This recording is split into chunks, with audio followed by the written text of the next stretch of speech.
అందరికీ నమస్తే.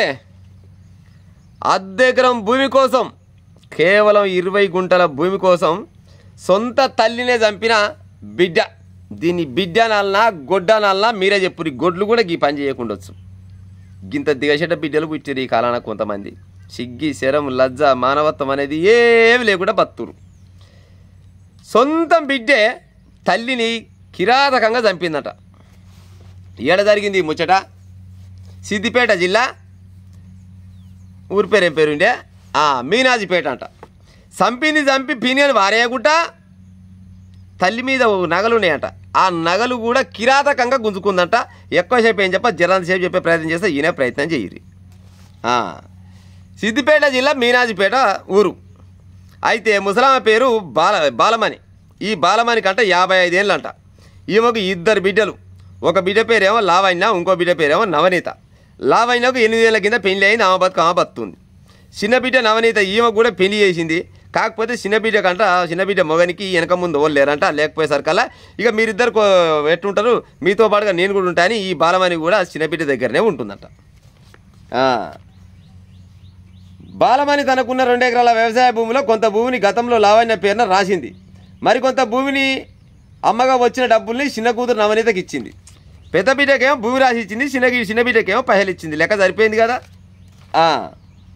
మరో 20 గుంటల భూమిని లావణ్యకి ఇవ్వాలని, అది పోగా మిగిలిన భూమిని నవనీతకి ఇవ్వాలని అనుకుంది. ఇది కూడా న్యాయంగానే చేసింది కదా. ఇదే విషయాన్ని నవనీత కూడా చెప్పిందంట. బిడ్డకు గిటగిట జరుగుతుంది, ఇంట్లో ఎవరు మనకున్నది 2 ఎకరాల భూమి. ఈ 2 ఎకరాల భూమినే మనం ఏది పంచుకోవాలి బిడ్డ అని. ఆమెకు భూమి ఇచ్చినా నీకు పైసలు ఇచ్చిన, పైసలైన భూమి అయినా 2 ఒకటేగా. ఇవన్నీ ముచ్చట చెప్పిందంట. కానీ అక్కకు భూమి ఇవ్వడం ఇష్టం లేని నవనీత ఎప్పుడు గొడవ పడేది. మరో పక్క బాలమణి అంట ఒక 2-3 నెలల కింద ఏం చేసిందంట అంటే, ఈ బాలమణి వల్ల అక్క కొడుకు గౌరీ అంటోడు ఉన్నట. ఆ గౌరీ అంటోని కంటే 3 లక్షల రూపాయలు ఇచ్చిందట ముసలామె. 3 లక్షల రూపాయలు ఇస్తే ఇక అప్పుడు ఇక బిడ్డలకు కూడా తెలుసుగా ముచ్చట. కానీ ఎంతసేపటికి నవనీత అంట ఆమె తల్లి మీద కోపం మెచ్చుకుంది. ఆయనకి అప్పిచ్చింది, మా అక్కకు భూమి ఇచ్చింది, మళ్ళీ 20 గుంటల భూమి కూడా మళ్ళీ మా అక్కే ఇస్తా ఉంటుంది అనుకొని పగ పెంచుకుంది. 20 గుంటల భూమి ఇస్తా ఉంటుంది కానీ మళ్ళీ మిగిలిన భూమి కూడా ఈమెకు రాసిస్తున్నది. ఫస్ట్ భూమి ఇచ్చింది, మళ్ళీ ఈమెకు మాత్రం పైలు ఇచ్చింది. లెక్క ఏడ చూసినా సమానమే ఉంది. కానీ జీర్ణించుకోలేక ఏం చేసింది, అక్కకు భూమి ఏడ దక్కదో అనే ఉద్దేశంతో తల్లిని చంపాలని ప్లాన్ చేసి కూర్చుందట. ఎట్ట చంపాలి దీంతో అయితలేదంట ముచ్చట. కాకపోయే సరికల్లా ఏమో మోని పేరు మదట. ఈ మధుకు చెప్పిందంట, ఎట్టని చేసి మమ్మల్ని చంపేయాలి, మమ్మల్ని చంపితేనే ఇప్పుడు ఈ సమస్య మొత్తం పరిష్కారం అవుతుందనగానే హాడు తొండపీరలో ఏం చేసి నా వల్ల అయి పాడవుతుంది మరి వాళ్ళని చూడాలనగానే ఈ గౌరీ అంటోని దగ్గరికి పోయిందట. ఈ గౌరీ అంటోని దగ్గర పోయి, గౌరీ ఇప్పుడు బాలమణి వాళ్ళ అక్క కొడుకే కదా. బాలమణి వాళ్ళ అక్క కొడుకు అంటే ఈ నవనీతకు అన్న అవుతాడు. అన్న అమ్మకు 3 లక్షల రూపాయలు ఇవ్వాలి నువ్వు. అవునరా ఇవ్వాలి. మరి 3 లక్షల రూపాయలు ఎప్పుడు ఇస్తామని అడిగిందట. అంటే ఆడేదో టైం పెడతాడు. ఏ టైం లేదు ఏమి లేదు, నీకు ఒక బంపర్ ఆఫర్ పెడతా అని చెప్పిందట. చెప్పు చెల్లె ఏందో బంపర్ ఆఫర్ అంటే, అమ్మకిచ్చే 3 లక్షల రూపాయలు మాఫీ చేస్తా, అమ్మకిచ్చే 3 లక్షల రూపాయలు మాఫీ, కానీ నాకు ఒక పని చేసి పెట్టాలని చెప్పిందట. ఆ గౌరీ అంటోడు చెప్పు చెల్లె 3 లక్షలు మిగులుతాయి అంటే నాకు అంతకంటే ఎక్కువ కావాలి చెప్పానగానే అమ్మని చంపేయాలి ఎట్లా చేసి అని చెప్పిందట. వాడు 3 లక్షల రూపాయలు మిగిలిపోతున్నాయి అనగానే వెనక ముందు ఆలోచించకూడా, కానీ చెల్లె నీకు ఎందుకు బాధ, ఎట్లా చేసి కానీ అని చెప్పిందట. కానీ అని చెప్పానగానే ఈ చిన్న ప్లాన్ చేసిరట. నవనీత మొగడు ఆ గౌరీ అంటోడు ముగ్గురు కలిసి 3 లక్షల రూపాయలు ఆయనకి మిగులుతాయని తల్లిని చంపేందుకు పథకం. తల్లి బతుకుంటే 20 గుంటల భూమి అక్కకు వెళ్ళిపోతుందని భావించిన నవనీత తన తల్లి అడ్డు తొలగించుకునేందుకు నిర్ణయించుకుంది. తల్లి హత్య చేసేందుకు భర్తతో పాటు గౌరీతో చేయి కలిపి తనకు సహకరిస్తే 3 లక్షల రూపాయలు ఇవ్వాల్సిన అవసరం లేదని గౌరీని ఒప్పించి అక్టోబర్ 10వ తారీఖు రాత్రి తండ్రి బాలనర్సే బయట పండుకున్నట. తండ్రి బాలనర్సే బయట పండుకుంటే పండుకున్నది ఇదే సమయం అనుకోని చిన్నగా ఇంట్లో జొర్రిరట. ఇంట్లోకి జొర్రి ముసలి పండుకునే టైంలో చూసి కాళ్ళు రెక్కలు ఓలు పట్టుకురట. కదలకుండా పట్టుకొని అట్టనే ఊపిరి ఆడకుండా చేసి గిలగిల కొట్టుకొని చేస్తుంటే చూసుకుంటూ ఆనందించి తల్లి చచ్చిపోయిందట. తల్లి చచ్చినాక అమ్మయ్య తల్లి అయితే చచ్చిపోయింది, ఏం చేయాలి పీని అని ఇంట్లో ఉంచొద్దు అనుకొని ఏదో చెరలేదామని బయట కొనపోయారట. చెరలేదని బయట కొనపోయేసరికల్లా పాడే చూడు. మనిషి ఆశ మామూలు ఆశ ఉండదు. మనిషి ఇస్తోని చూసే సస్తోడు కూడా లేచొచ్చాను సామెత ఉంటుంది కదా. ఈ దరిద్రం ఉంది. తల్లిని చంపింది కానీ నవనీత చంపినాక చెరలేదామని పోయే సమయంలో అంట ముసల్దాని ఒంటి మీద ఇంత ఎండు ఉందంట, కాళ్ళకాడాలు ఉన్నాయంట ముసల్దానికి. ఒక కాళ్ళకాడ ఉడవికంగా జర దబ్బునే వెళ్ళిందంట, ఇంకో కాళ్ళకాడ మాత్రం వెళ్తలేదంట ఓ భంగిన. ఏం చేయాలి, పీనిగని చెరలేస్తా, కానీ పీనిగని బట్టి ఎండి ఎట్టేయాలి పాడైపోను. ఈ కాలంలో ఎండి అయినా బంగారం అయినా పాడైపోను లక్షలలో ఉంది. ఏం చేయాలి, ఉత్తగట్ట పోనీయాలనుకొని చాలా రకాల ప్రయత్నం చేసి పీకి యాసకు వస్తే కడ వెళ్ళిపోయేసరికల్లా నీ తల్లి ఇంత పనుకున్నావు అనుకుందంట. ఎమ్మడి కొనబడి కత్తో గొడ్డలో కొనబోయిందట.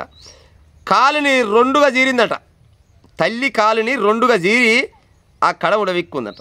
కళ్ళకడ ఉడవిక్కొని అప్పుడు కళ్ళు చల్లబడ్డాక ఆ పీనిగాని ఒక కవర్లో కట్టి ఆ చెరలేసిందట. చెరలేసి మళ్ళీ ఏం తెలియని ఎడ్డి పిల్ల లెక్క పోలీసుల కాడికి వచ్చి మా అమ్మ మిస్ అయిందని మళ్ళీ కంప్లైంట్ ఇచ్చిందట. చంపింది దీనొంతే, మళ్ళీ చెరలేసింది దీనొంతే, కళ్ళకడ ఉడవిక్కుంది దీనొంతే, మళ్ళీ పోయి పోలీస్ స్టేషన్లో కంప్లైంట్ ఇచ్చడం కూడా దీనొంతే. దీన్ని అన్నందుకు కొంతమందికి మనోభావాలు దెబ్బతిని మరి తీసుకుంటే దాన్ని దీన్ని అన్నకుంటే ఏమంటారు కానీ దేవతన ఏమైనా పొగుడుతందుకు. ఈ దిగచెట్టది చంపి మళ్ళీ పోయి కంప్లైంట్ ఇచ్చి పోలీసుల దగ్గర పోయి ఎడ్డిపిల్ల లెక్క మా అమ్మ అవుపడతలేదు మజగాని సార్లు మీ కాలు మొక్తా ఏళ్ళు మొక్తా మా అమ్మ కానీ మా అమ్మని దోలాడి పెట్టా అని చెప్తున్నట్టు. ఏడికెళ్ళి దొరుకుతుంది అమ్మాయిగా, చంపితివి చెరలేస్తేవి. 8 రోజుల తర్వాత తేలిందట పీనిగా తేలంగానే ఈమె మీద చాలా రోజుల నుంచే డౌట్లు ఉన్నాయట. ఈమెను పిలిపించి పోలీసు వాళ్ళు చిన్నగా పరిగాశం ఆడతారా కట్టె పట్టుకొని అడిగిరట. ఏం సంగతి అమ్మ మరి ఎట్టెట వచ్చింది ఏం కథ, మొత్తం చూస్తేనే ఆగవాగుంది, కాలంతా 2 పచ్చలు అయింది, ఎట్ట వచ్చింది ఏం కథ అని పోలీసు వాళ్ళ స్టైల్ అడిగేసరికల్లా అసలు ముచ్చట చెప్పిందట. నేను నా మొగడు మా పెద్దమ్మ కొడుకో చిన్నమ్మ కొడుకు గౌరీ అంటోడు ముగ్గురం కలిసి మా అమ్మని చంపినాం, వానికి 3 లక్షల రూపాయలు ఆఫర్ పెట్టినా, ఆ రకంగా చంపినాం, భూమి మక్కకెడబోద్దన్న ఉద్దేశంతో చంపినా అని చెప్పిందట.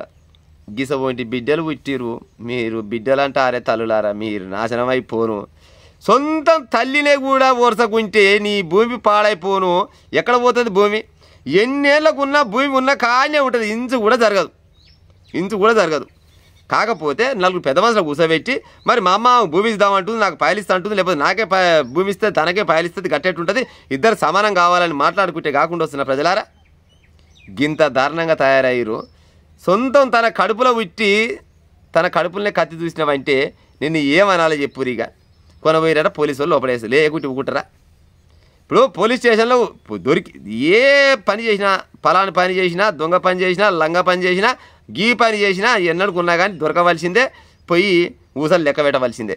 కానీ బయటికి వెళ్ళినాడు ఏమెక్కర పోయి వచ్చినావు చెల్లా, ఏమెక్కర పోయి వచ్చినావు అక్క అని ఊళ్ళో కూడా నడవకుండా వచ్చినా, మా అమ్మని చంపిన ఇంటి జర్నల సిగ్గు అనిపించకుండా వచ్చినా. గిట్ట తయారయ్యారు చూడురి.